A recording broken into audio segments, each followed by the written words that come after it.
बिल्कुल सफेद चिट्टा लाएगी, वही मेकअप का वही डब्बा, और बस अब रंग लगा रही है खालों पर रंग, ये दिखाएगी सुर्खाई, नकली सारी चीज। अरे क्या हो गया? अल्लाह अल्लाह सुनो प्यारे, हजरत उमर कहने लगे दाई का इंतजाम कर दूं। दाई का इंतजाम कर दूं? कहा दाई का इंतजाम? कहा जल्दी आना। वो कह रहा है कि जल्दी आना। हजरत उमर बोले ठीक है।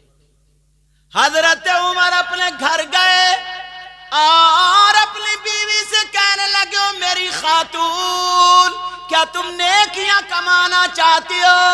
वो इतने बड़े बादशाह की बीवी, आधी रात भी नहीं हुई है, वो तो ये कहती मुझे सोने दो, हट जाओ, परेशान मत करो, मेरी नींद नहीं, उठ के बैठ गई। कहने लगी, हाँ अमीरुल मोमिनीन, अगर ये रात नेकी कमाने में गुजरेगी तो और फायदा होगा। बोलो बीवी भी कैसी थी? आज के तो ना अगर बच्चे भी रो रहे हैं और नींद के मारे मोटी मोटी आंखें कर ले, कहती पड़े रहिए उधरी को चुपके से, और ये कहती सुन रहे हो मेरी तबीयत खराब है, जरा फीडर बना लियो। फीडर? ये मजनू जा रहे फीडर बनाने, साहब अब पिलाएगा फीडर बच्चों को, मजनू बना पड़ा मजनू। हजरत उमर कहने लगे बीवी से, तो बीवी बोली हाँ बोलो, क्या मेरा दोस्त आया मुझसे मिलने आ रहा था, उसकी बीवी को दर्द से शुरू हो गया, तुम दाई बन जाओ चलो। आज की बीवी इतने मालदार इंसान, इतने बड़े ओहदे वाले की होती तो दाई बनती? कहती जरा हैसियत से बात करो, हैसियत से बोलो, समझे? और हमारे यहाँ इतनी इतराती हैं, समझे, इतनी तकब्बुर का पुतला बनी पड़ी है, अगर एक कपड़ों में फोटो खिंच गया तो वो नाजायज हो गए। चाहे तुम बिको या गिरवी रखो, शादी पे 5 जोड़ी कपड़े बनना लाजमी है, बेच के रख दिया। मगर हजरत उमर की बीवी कहने लगी सरताज चलो चलो चलो, आज नेकियां कमाते हैं। कहा गुड़ ले लो, शीरा ले लो, सौंठ ले लो, सारी चीजें जीरा वगैरह ले लो, और ये हांडी ले लो, लकड़ी ले लो, काढ़ा बना करके पिलाएंगे। हजरत उमर की बीवी ने सारा सामान ले लिया, अपने शौहर को दिया, कहा लो चूल्हा बनाओ, 3 पत्थर रख के जल्दी पकाओ, और वो चली गई अंदर। अब हजरत उमर इतने बड़े 22 लाख मुरब्बा मील का बादशाह। आज का दौर क्या है? अगर सगा भाई है ना, उसके घर के बच्चों पे कोई प्रॉब्लम हो जाए तो ये अंदर बैठा हुआ मोबाइल चलाता होगा, मोबाइल, अपनी बीवी से पूछेगा क्या हो रहा है इधर?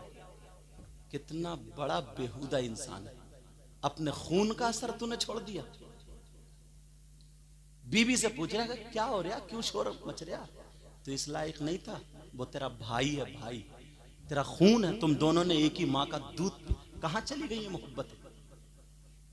इतनी जमीन के पीछे ना सगे भाई मर जाते हैं, कट जाते हैं, ये भी देखा हमने। इतनी जमीन के पीछे हजरत, इतनी जमीन के पीछे, जरा सोचने की बात है, गौर करने की बात है ये।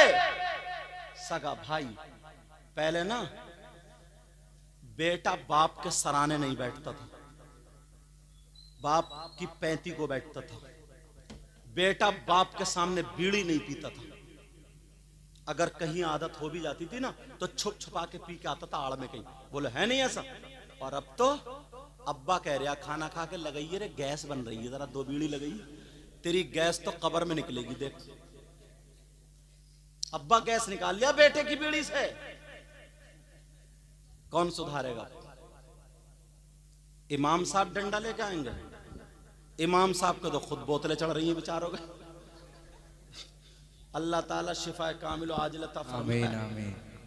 हमारी इनसे पहले से भी मुलाकात है, कई प्रोग्राम हो, जहां भी जाते हैं अल्हम्दुलिल्लाह दीन का काम, अच्छा काम करते जी, माशाअल्लाह। फरमान नाम है इनका, अल्लाह सलामत रखे। और ये ना जितने भी हजरत हैं, हमारे हजरत हैं, ये इसराज भाई हैं, ये हैं, ये भी हैं, ये बंदा समझ रहे, इतनी मोहब्बत, इतना आशिक, सवारी मिले या ना मिले पहुंच ही जाता है जी, सच्ची। पता नहीं यार किसकी कौन सी अदा पसंद आ जाए। कभी किसी को हकीर मत समझियो, ये मत समझियो कि मैं बहुत सा ऊंचा हूं और यूं नहीं। एक सैयद साहब थे, हजरत आले रसूल थे, उनसे पूछा गया आप तो आले रसूल हो, सैयद साहब हो, इतना ऊंचा मकाम है, मर्तबा है, वली हो, तो तुम्हें ये बताओ विलायत मिली कैसे? आखा जो उन्होंने जवाब दिया था ना, दिल को झंझोड़ कर रख देता है। कहा आप वली बने कैसे? तो उन्होंने ये नहीं कहा कि मैं बहुत ऊंचे ख़ानदान से हूँ, ये नहीं कहा मैं बड़ी तहज्जुद की नमाज़ें पढ़ता हूँ, नमाज नहीं छोड़ता हूँ, ऐसा मुत्तकी परहेजगार हूँ, ये नहीं कहा। कहा बेटा मुझे ऐसा लगता है, बताऊँ? कहा एक मरतबा मैं फजर की नमाज़ पढ़ के आया तो सुबह सुबह मेरा दिल थोड़ा परेशान था, और जैसे ही परेशान था ना तो मेरा दिल ये लगा कि बाहर को चलो, हरियाली में को टहलो। जब मैं बाहर आया तो मैंने देखा एक कुत्ता था। कुत्ता क्या था बोलो?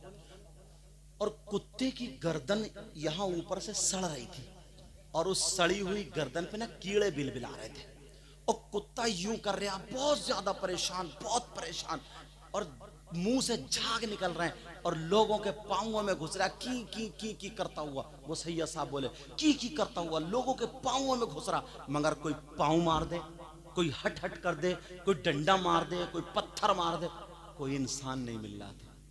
और वो कुत्ता कह रहे थे या अल्लाह मुझे इस तकलीफ से कोई निकाल दे, या अल्लाह मुझे इस तकलीफ से कोई निकाल दे। अल्लाह तो सबका खालिक व मालिक है ना।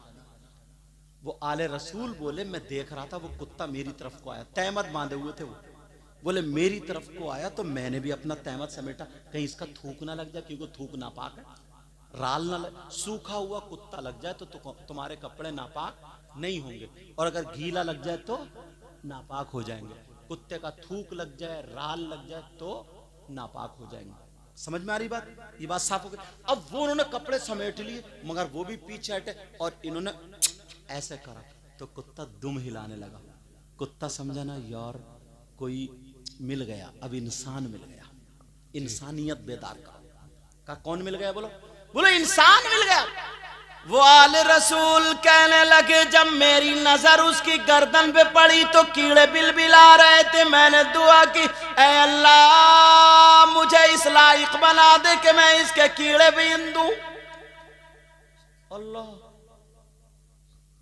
इधर देखा इधर देखा इधर देखा, एक तरफ पड़ी हुई लोहे की तान मिल गई, जैसे साइकिल की तान होती है ना, बारीक सा तार मिल गया।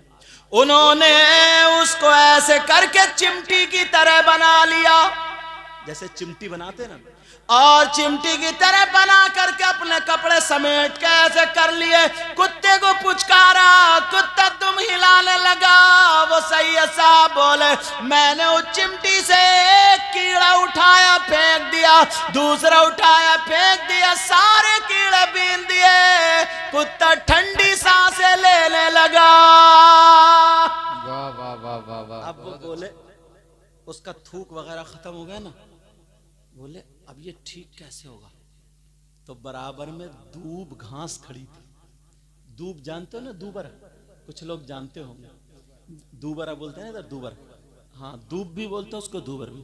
उन्होंने वो खेड़ी और ऐसे करके झाड़ी, एक पत्थर पे रखी, दूसरे पत्थर पे कुचल कुचल के जितना बड़ा जख्म था ना इतनी बड़ी टिकिया बना ली। अगर तुम्हारा कहीं कट जाए ना, दांतों से उस दूब की पत्ती को चबा के लगा लो, फौरन खून रुक जाता है, फिर पक नहीं सकता।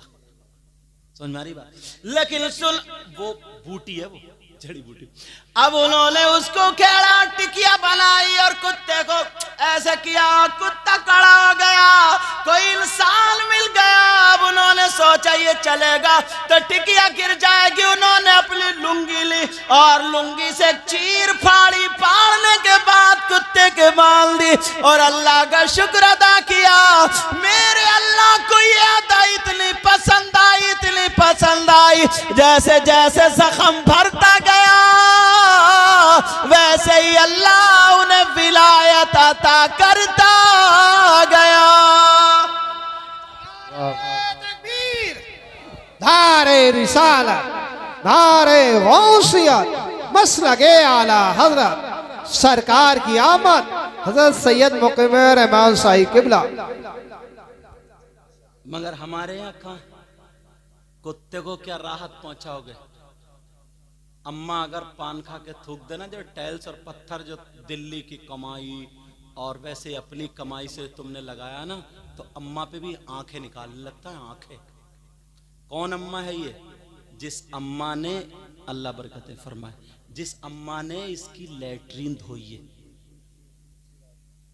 जिस अम्मा ने इसका थूक धोया, जिस अम्मा ने इसका पेशाब साफ किया, जिस अम्मा ने इसको नहलाया धुलाया, बस 4 पैसे कमा के अगर मकान बना के टाइल्स पत्थर लग गया, अगर अम्मा ने खांस दिया, खकार दिया, थूक अगर कर दिया, बस इसकी थ्योरी बिगड़ जाती है। कहता है इस घर में तो ना इंसान रहते ही नहीं है, ऐसे कहता है इंसान रहते ही नहीं, बेकार लगाया पत्थर, इन्हें तो वो घूरे पे रहने की आदत है।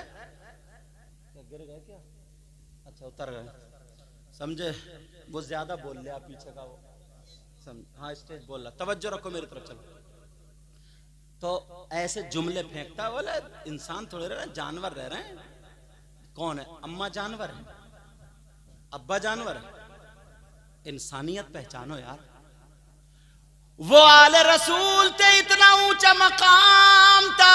अच्छा, उन आले रसूल का नाम बताऊं? लग रहा है समझ में नहीं आ रही, तो अल्हम्दुलिल्लाह बोलो। उन आले रसूल का नाम बताऊं? उनका नाम है सैयद अहमद कबीर रिफाई, अबुल उलाई सिलसिले के बड़े पाए के बुजुर्ग हैं, बहुत बड़े पाए के बुजुर्ग। मैं इनके मजार, जब मैं करबला शरीफ गया था ना, और गौसे पाक के मजार पे, तो इनके मजार पे भी गया था। अल्लाह अल्लाह, एक कुत्ते की वजह से ये मिला। मेरे नबी फरमाते, अगर तुम्हारे माँ बाप दुआ कर दे तो माँ बाप की दुआ मेरी दुआ की तरह होती है। यानी आका फरमाते, अगर तुम्हें कामयाबी हासिल करनी है तो माँ बाप को राजी कर लो। अब हजरत उमर की बीवी बोली, ये पकाओ काढ़ा। हजरत उमर ने 3 पत्थर रख लिए, हांडी चढ़ा दी। अब वो समझा के पता नहीं कौन, कह रहा जरा संभल के जलाओ, संभल के जलाओ। हजरत उमर फूंक रहे हैं, आंखें लाल हो गई, समझे, और लकड़ियां जलने का नाम ना ले, धुआं दाढ़ी में को निकले। बड़ी मुश्किल से वो काढ़ा बनाया, काढ़ा बना करके अपनी बीवी को दे दिया। उनकी बीवी ने जो था उनको जाकर के पिलाया, और जैसे ही वो काढ़ा जब उन्होंने पिया, थोड़ी देर के बाद खेमे में बच्चे की किलकारी की आवाज आ गई, बच्चा रोने लगा। हजरत उमर की बीवी कहने लगी, अमीरुल मोमिनीन, मुबारक हो, मुबारक हो, तुम्हारे दोस्त के बेटे के यहाँ, तुम्हारे दोस्त के यहाँ बेटा पैदा हुआ है। उसने जब अमीरुल मोमिनीन का नाम सुना, इधर उधर देख रहा, अमीरुल मोमिनीन मुस्कुरा गया। अब तो इसे पसीना आ गया, और ये हजरत उमर यही है। अब कहने लगा, माफ कर दो, सुना था ना कि हजरत उमर का जलाल, कि शैतान भी रास्ता छोड़ देता। सोचा अब तो बोटी बोटी कर देंगे, अब तो बहुत मारेंगे।